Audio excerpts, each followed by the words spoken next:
انداز میں پیش نہیں کی گئی ہیں، ان باتوں کی وضاحت اللہ کے نبی محمد عربی صلی اللہ علیہ وسلم نے اپنی زبانی فرمائی ہے، جس کو ہم اور آپ حدیث کے نام سے جانتے ہیں۔ حقوق دو طرح کے ہیں، چند وہ حقوق ہیں جن کا تعلق پروردگار کی ذات سے ہے، اور کچھ وہ حقوق ہیں جن کا تعلق انسانوں کی ذات سے ہے، اور دونوں طرح کے حقوق کی ادائیگی کی ذمہ داری ہم انسانوں پر فرض عین ہے، ضروری ہے۔ قرآن کریم نے جہاں ایک طرف پروردگار کے حقوق کی ادائیگی پر زور دیا ہے، وہیں دوسری طرف انسانوں کے حقوق کی ادائیگی پر بھی زبردست انداز میں زور دیا ہے۔ بلکہ اگر آپ تدبر کریں گے، غور کریں گے قرآن کریم میں، تو جو بنیادی جو ارکان ہیں، نماز ہے، زکوٰۃ ہے، حج ہے، روزہ ہے، ان چیزوں کی وضاحت اتنی نہیں کی گئی ہے قرآن کریم میں جتنے کہ بندوں کے حقوق کے بارے میں پروردگار نے وضاحت فرمائی ہے۔ نماز کے بارے میں قرآن کہتا ہے نماز پڑھو، اور جگہ جگہ قرآن کریم میں تقریباً 83 مقام پر فرمایا نماز پڑھو، نماز پڑھو۔ رکوع کا بھی کہیں تذکرہ کیا ہے، کہیں سجدے کا تذکرہ کیا ہے، لیکن رکوع میں کیا پڑھنا ہے، سجدے میں کیا پڑھنا ہے، یا ہے کہ نماز کی مکمل کیفیت، نماز کی مکمل ہیئت کا تذکرہ قرآن کریم میں نہیں کیا گیا ہے۔ اللہ کے نبی محمد عربی صلی اللہ علیہ وسلم نے اس کا تذکرہ فرمایا ہے۔ قرآن کو نماز اور حدیث کو جوڑیں گے کہ نماز تیار ہو جائے گی۔ زکوٰۃ کا بھی حکم قرآن کریم نے دیا، لیکن اس بات کی مکمل وضاحت نہیں آئی ہے کس مال پر کتنی زکوٰۃ ہوگی، اس کی وضاحت احادیث مبارکہ میں ہوئی ہے۔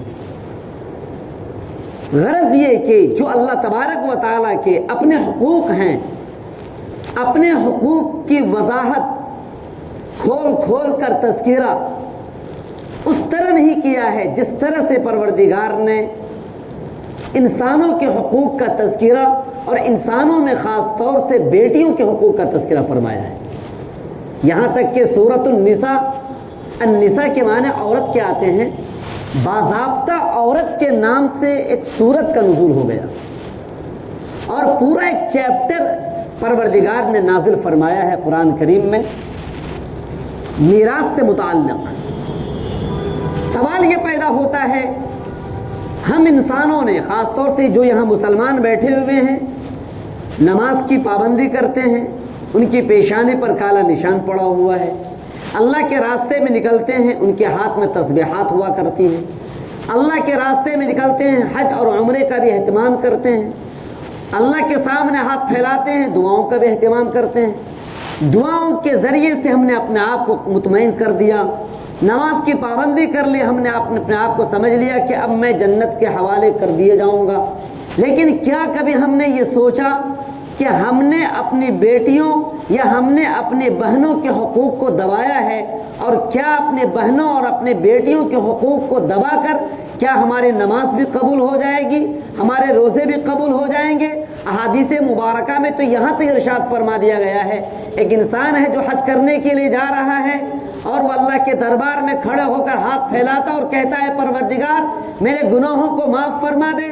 حال تو یہ ہے کہ ان کے بال پراگندہ ہیں، ان کے کپڑے بالکل پھٹے پرانے ہو چکے ہیں، اور وہ اللہ تعالیٰ سے گر گڑا کر مانگ رہا ہے، آنکھوں سے آنسو رواں ہیں، لیکن اس کا کھانا حلال، اس کا کھانا حرام، اس کا کپڑا حرام، اس کا خون حرام، اس کے بدن کا گوشت حرام، کیونکہ اس نے حرام کا لقمہ اپنے بدن میں پہنچایا ہے۔ اس نے جو کپڑے پہنے ہیں وہ کپڑے بھی حرام کے ہیں، تو اس کی نہ دعا قبول ہوگی، نہ حج قبول ہوگا، نہ عمرہ قبول ہوگا، نہ اس کی نماز قبول ہوگی۔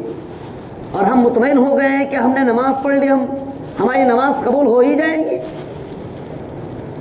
کتنے ایسے حجاج کرام ہیں حج کے لیے یقیناً وہ اہتمام کرتے ہیں، پورا اہتمام جو ہونا چاہیے وہ کر رہے ہیں، اور اگر حج فرض ہے تو ان کو کرنا چاہیے۔ نماز ہم غریبوں پر، مالداروں پر، سب پر فرض ہے، نماز کے لیے پورا اہتمام ہوتا ہے، بلکہ نماز نہ پڑھنے والوں سے ہمیں نفرت بھی ہونے لگتی ہے، اور ہونی چاہیے نفرت۔ اور خاص طور سے ہمارے وہ حضرات جو مسجدوں کے اعمال سے جڑے ہوئے ہیں، جنہیں ہم اپنی زبان میں تبلیغی اور مبلغ حضرات کہا کرتے ہیں، وہ بھی کرتے ہیں نمازوں کی پابندی، وہ بھی کرتے ہیں گشت کی پابندی۔ انہیں نفرت ہوتی ہے ان لوگوں سے جو اللہ کے راستے میں نکلتے نہیں ہیں، انہیں نفرت ہوتی ہے ان مولاناؤں سے جو مولانا 40 دن اور 4 چلہ نہیں لگاتے ہیں۔ لیکن کیا میں سوال کرتا ہوں، کیا انہیں نفرت ہے ان لوگوں سے جو بندوں کے حقوق کو، خاص طور سے بیٹیوں کے حقوق کو، بہنوں کے حقوق کو دبا دبا کر وہ حرام کا لقمہ اپنے پیٹ میں ڈال رہے ہیں؟ کیا ان سے ہم نے نفرت کی یا نہیں کی ہے؟ اگر آپ نے نماز چھوڑ دی، ہو سکتا ہے اللہ تمہیں معاف فرما دے گا، کیونکہ نماز کا تعلق اللہ تعالیٰ کی ذات سے ہے۔ حضرت مولانا مفتی تقی عثمانی دامت برکاتہم فرماتے ہیں، اگر آپ نے چوری کی، ہو سکتا ہو پروردگار آپ کو معاف فرما دے۔ اگر آپ نے شراب پی، ہو سکتا ہے کہ پروردگار آپ کو معاف فرما دے۔ آپ نے نماز کی پابندی نہیں کی، ہو سکتا ہو کہ پروردگار آپ کو معاف فرما دے۔ لیکن اگر آپ نے بندوں کے حقوق کو دبایا تو یاد رہے پروردگار کبھی معاف نہیں فرمائے گا۔ آج کیا ہو رہا ہے؟ ہمارے معاشرے میں 95% یعنی 100 میں سے 95 ایسے احباب ہیں جنہوں نے حرام کے لقمے اپنے پیٹ میں ڈال رکھے ہیں، خواہ وہ بھائی ہو، خواہ وہ باپ ہو، خواہ وہ کوئی بھی ہو۔ اگر ہم نے اپنے بہن کو کوئی حصہ دیا بھی تو چھوٹی سی زمین دے رکھی اور کہہ رکھا ہے کہ یہاں سے تم کھیتی کر لو اور کھیتی کو اپجا لو، جو فصلیں نکلیں گے وہ کھاتے رہو، اور جو اہم زمینیں تھیں وہ ہمارے قبضے میں ہیں۔ اور اگر ہم نے اپنی بہنوں کو زمین دے دی تو زمین دینے کے بعد ہمارے رشتے ٹوٹ گئے۔ یہ وہ فرض کی ادائیگی آپ کر رہے تھے، جس طرح سے آپ نماز کی ادائیگی کرتے ہو اور نماز کا ادا کرنا آپ پر فرض ہے، اسی طرح سے بہنوں کو میراث میں حصہ دینا فرض سمجھتے ہوئے اگر آپ نے اس کام کو انجام دیا ہوتا تو یہ آپ سے ہمارے رشتے ٹوٹتے نہیں۔ آج کتنے بھائی اور بہن کے رشتے ٹوٹ چکے ہیں صرف اس بنیاد پر کہ بہنوں نے اپنے حقوق کا مطالبہ کر دیا۔ کتنے رشتے ایسے ٹوٹ گئے کہ بہنوں کے انتقال کے بعد ان کی اولاد نے اپنی ماں کے حصے کا مطالبہ کیا تو ماموں نے ان کو دوڑایا، یہاں تک کہ ان کے خلاف کیس اور مقدمے کر دیے۔ آخر یہ کس کے لیے کر رہے ہیں مولا؟ یہ باپ، میں معاف کیجئے گا، آج کے وقت میں باپ بھی ظالم بن چکا ہے۔ اگر باپ اپنی زندگی میں، حضرت مولانا تشریف فرما ہے، آپ ان سے پوچھ لیں گے، اگر باپ اپنی زندگی میں اگر وہ زمینوں کا بٹوارا کر رہا ہے، جتنا حصہ وہ اپنے بیٹے کو دے رہا ہے اتنا حصہ بیٹی کو بھی دینا پڑے گا۔ ایک طرح کا وہ گفٹ ہے، حصہ ایک ہبہ ہے وہ۔ لیکن کیا ہو رہا ہے؟ اگر دے بھی رہے ہیں، ہمارے علم میں ایسے احباب ہیں جو کہتے ہیں کہ بیٹیوں سے معافی مانگ لیں گے۔ ہم نے یہاں تک بھی سنا ہے یہ کہتے ہوئے اپنے بچوں سے، وہ لڑکوں سے وہ کہہ رہے تھے کہ جلدی جلدی اس زمین کو کھدوا کر کے اس کو گڑھا بناؤ اور وہاں کے گڑھے کے مٹیوں کو اپنے دروازے پر لا کر ڈال دو، کل ہو کر کے تمہاری بہن آ کر تمہاری زمین پر قبضہ کر لے گی۔ یہ باپ کی زبان سے جملے نکل رہے ہیں۔ اور وہ کون سا باپ جو نماز کا پابند ہے؟ کون سا باپ جنہوں نے حج کا اہتمام کیا ہے؟ کون سا باپ جو مسجدیں بنوا رہا ہے؟ کون سا باپ جنہوں نے مسجد کے لیے زمین دے رکھی؟ وہ باپ کی بات نہیں کر رہا ہوں۔ کیا یہ نمازیں آپ کو جنت پہنچا دیں گی؟ آپ نے اپنی بیٹیوں پر، اپنی بہنوں پر ظلم کیا ہے، یاد رکھو قرآن کہتا ہے لا تاکلوا اموالکم بینکم بالباطل۔ یہ قرآن کہہ رہا ہے، یہ کسی انسان کی زبان نہیں ہے۔ ہمارے نبی اور آپ کے نبی محمد عربی صلی اللہ علیہ وسلم کا کلام ہوتا تو بھی چلتا، یہ اللہ کا کلام ہے۔ اللہ کے کلام میں ذرہ برابر بھی شک نہیں ہو سکتی ہے۔ احادیث مبارکہ کی الگ کیٹیگری کرتے ہوئے کسی کو موضوع، کسی کو کچھ کہہ سکتے ہو، لیکن قرآن کریم میں اگر کسی نے انگلی بھی اٹھا دی تو فوراً اسلام سے وہ باہر نکل جائے گا۔ اور آپ عمدن، ہم اور آپ عمدن یہ کام کر رہے ہیں، جان بوجھ کر یہ کام کر رہے ہیں۔ چند روزہ یہ زندگی ہے، آپ کی بیٹیاں مظلوم ہیں، اپنے بیٹیوں کے آنسوؤں کی لاج رکھو۔ وہ بیٹیاں تعلیم کے میدان میں بھی پسپا ہوتی چلی جا رہی ہیں۔ آپ دیکھو، میری نظر میں ایسے باپ بھی ہیں جو اپنے بیٹوں پر خرچ کر رہے ہیں 5,000 10,000 7,000 روپے منتھلی خرچ کر رہے ہیں، لیکن بیٹی کی تعلیم زیرو پر اتری ہوئی ہے۔ آپ نے یہ سمجھ رکھا ہے کہ بیٹی تو ہماری ملکیت ہے نہیں، بیٹی دوسروں کے یہاں چلی جائے گی۔ کیا قیامت کے روز آپ جواب دے دو گے پروردگار کو؟ دوسروں کے خاندان کو نیست و نابود کرنے کا یہ آپ نے ارادہ اور عزم کر رکھا ہے؟ اللہ کے واسطے آپ عبادات کی پابندی کرو تو عبادات میں بندوں کے اللہ کے حقوق کے ساتھ ساتھ آپ تہجد کی پابندی نہ کرو، آپ سب سے پہلے بندوں کے حقوق کی ادائیگی کرو۔ آپ نے تہجد پڑھ لی، تسبیحات کی پابندی کر لی، تمام وہ نوافل جن نوافل کے ذریعے سے آپ کو لوگوں نے ولی اور متقی کہنا شروع کر دیا، لیکن اللہ کے دربار میں جب آپ سے پوچھا جائے گا، قرآن کریم کی آیت کھڑی ہو کر کہے گی آپ سے لا تأکلوا اموالکم بینکم بالباطل، آپ نے اپنوں کے مال کو غلط طریقے سے کھایا ہے۔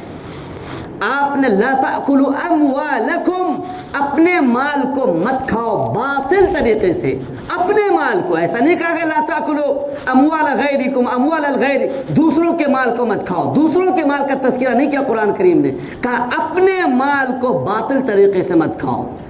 یہ تمہاری بہن، یہ تمہاری اپنی بہن ہے، جس مال کو تم نے اپنا سمجھ رکھا ہے اس مال میں دوسروں کا بھی حق ہے۔ جس طرح سے تم اپنے مال کو غلط طریقے سے استعمال نہیں کرتے ہو، اسی طریقے سے دوسروں کے مال کو بھی غلط طریقے سے مت کھاؤ۔ یہ قرآن کا آرڈر ہے، آرڈر۔ جس طرح سے ایک جج آرڈر کرتا ہے، سپریم کورٹ ہو، ہائی کورٹ ہو، اور ایک آرڈر پر دل دہل جاتا ہے، پورا گاؤں تھرا اٹھتا ہے، یہ قرآن کا آرڈر ہے، یہ اللہ کا آرڈر ہے، اور اللہ کے آرڈر کو سر تسلیم خم کرنا اس کے سامنے یہ ہم پر اور آپ پر ضروری ہے۔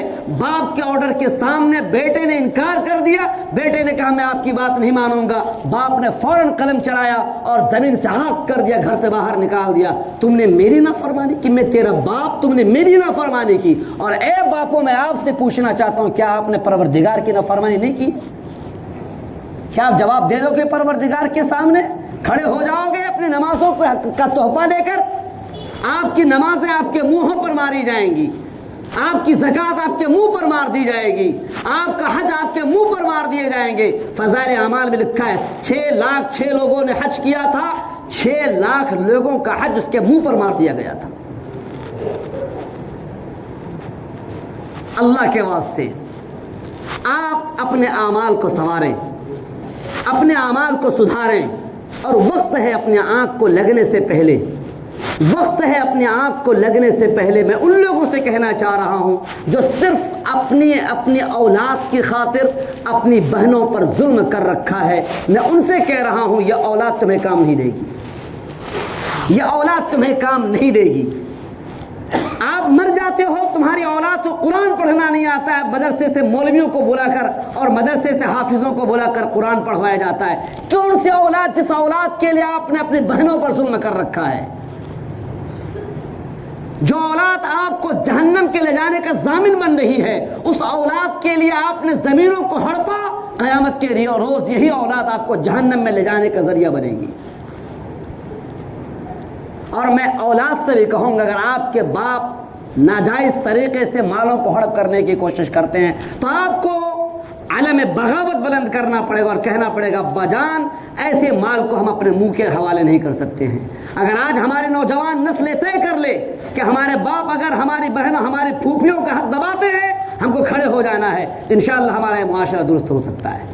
یہ کوئی ضروری نہیں ہے کہ یہ کام مولویوں کا ہے، جو حق ہے اس کو حق کہنا اور جو غلط ہے اس کو غلط کہنا اگر پروردگار نے ہمیں عقل سلیم عطا فرمایا ہے تو ہمیں کہنا پڑے گا، یہ ذمہ داری ہماری ہے۔ بات تلخ ہو رہی ہے، حضرت مولانا مفتی عبد الودود صاحب تشریف فرما ہیں، ہم درخواست کر رہے ہیں کہ 3-4 منٹ ہیں۔ حضرات، یہ ایک درد تھا، چند لوگوں نے یہ باتیں ہم سے کہی تھیں اور چند لوگوں کی زبانی ہم نے یہ باتیں سنی، اور کتنے ہی ایسے لوگ ہیں۔ ابھی آج میں ایک خبر پڑھ رہا تھا، اس میں یہ بات لکھی ہوئی تھی کہ ایک لڑکی نے شادی کر لی، موہت اتر پردیش کا رہنے والا موہت جیسے غیر مسلم لڑکے سے شادی کر لی۔ جب عدالت میں دونوں گئے تو وہاں پر موہت نے انکار کر دیا. لڑکی نے کہا کہ موہت نے مجھ سے وعدہ کیا تھا کہ میں تم سے شادی کروں گا، یہاں تک کہ انہوں نے میرے جسم کا استعمال کیا. تو لفظ شادی ایک وجہ بن رہی ہے کہ آج ہماری بیٹیاں غیر مسلموں کے ہاتھ بھاگ رہی ہیں. لفظ شادی ایک وجہ بن رہی ہے. اگر ہم لڑکیوں کو اس طرح سے دیکھنا شروع کریں معاشرے میں کہ ہماری بیٹیوں کی تربیت کس طرح سے ہو رہی ہے، ہم رسم و رواج کو تھوڑا ختم کریں. ابھی ہم نے پروگرام مجگمہ ہاٹ کے پروگرام میں شرکت کی، وہاں کیا دیکھا؟ ہماری اور آپ کی بیٹیاں وہاں کھڑی تھیں. کیا دیکھا؟ ان کے سروں پر پٹے نہیں. کیا دیکھا؟ ان کے بدن پر پردے نہیں. کیا دیکھا؟ ان کے کپڑے وہ کپڑے ہوتے ہیں جو نامعقول خواتین جو عام طور سے سینماؤں کی زینت بنی رہتی ہیں ان کی نقالی کرتے ہوئے ہماری بیٹیاں آج کے دور میں کپڑے پہن نہیں ہیں. اور ہم کہتے ہیں کہ وقت ہے پہننے دو، نہ پہنے تو وہ ناراض ہو جائیں گی. شادیوں کے موقع پر کیا ہوتا ہے؟ ڈھول تماشوں کا ایک بازار گرم رہتا ہے. ہمارے اوپر یہ ذمہ داری ہوتی ہے کہ اپنی زبان کا استعمال کرو. اگر تم مسلمان ہو اپنی زبان کا استعمال کرو. اگر تم مسلمان ہو اپنے ہاتھ کا استعمال کرو. اگر تم مسلمان ہو، ہم نے کل سنا حضرت مولانا کلیم الدین ہوا کرتے، کل سنا میں نے کہتے ہوئے، سنیے گا آپ، حضرت مولانا کلیم الدین ہوا کرتے تھے. اس وقت یہ کمیاں نہیں ہوتی تھیں. مولانا چلے گئے، اب کون روکے گا؟ ایسے لوگ مخبوط ہو چکے ہیں، مخبوط ہو چکے ہیں. آپ کو جب پتہ ہے یہ کام غلط ہو رہا ہے، کیا مولانا کلیم ہی اس کے ذمہ دار ہیں اس کام کو روکنے کے؟ یا یہ کہ ہم میں سے ہر ایک کی ذمہ داری ہے غلط کو غلط کہنے کی؟ ہم میں سے ہر ایک کی ذمہ داری ہے حق کو حق کہنے کی. ہم میں سے ہر ایک کی ذمہ داری ہے اگر مردوں کے جنازے کو اگر خواتین دیکھنے کے لیے آ رہی ہیں ان کو روکنے کی ذمہ داری ہم میں سے ہر ایک کی ہے. ہم میں سے ہر ایک کی ذمہ داری ہے عورتوں کو دیکھنے کے لیے مردوں کی بھیڑ لگتی ہے، ہم میں سے ہر ایک سدے پاؤ بن کر کھڑے ہو جائیں. یہ صرف مفتی عبد الودود کی ذمہ داری نہیں، نہ مولوی کلیم کی ذمہ داری ہے، یہ ہر ایک کی ذمہ داری ہے. قرآن اور حدیث کہا کر رہی ہے. یاد رکھیں اس بات کو، آپ چھوٹو گے نہیں. مولانا کیوں نہیں سن رہے ہو؟ مولانا کیوں نہیں روک رہے ہو؟ اس کام کو بھول جاؤ. آپ کی ذمہ داری ہے. اگر نہیں پتا تھا آج سن لیجئے، من رأى منکم منکرا فلیغیرہ بیدہ. آپ کے سامنے غلط ہو رہا ہے، روکو اپنے ہاتھ سے. فإن لم یستطع فبلسانہ. اگر ہاتھ سے نہیں روک سکتے ہو زبان سے روکو، اور اگر زبان سے نہیں روک سکتے ہو دل سے برا سمجھو. بھول جاؤ یہ کہنا کہ کاش مولانا کریم ہوتے، کاش مفتی عبد الودود ہوتے، کاش انتخاب ہوتا، کاش فلاں مولوی ہوتے تو آج یہ گندگی نہیں ہوتی. آپ پر بھی ذمہ داری ہے گندگیوں کو روکنے کی. اگر ہم میں سے ہر کسی نے ٹھان لیا، اللہ کی قسم ہمارا یہ معاشرہ صحابہ کرام کے معاشرے میں تبدیل ہو جائے گا. اللہ تبارک و تعالی ہمیں عمل کرنے کی توفیق عطا فرمائے.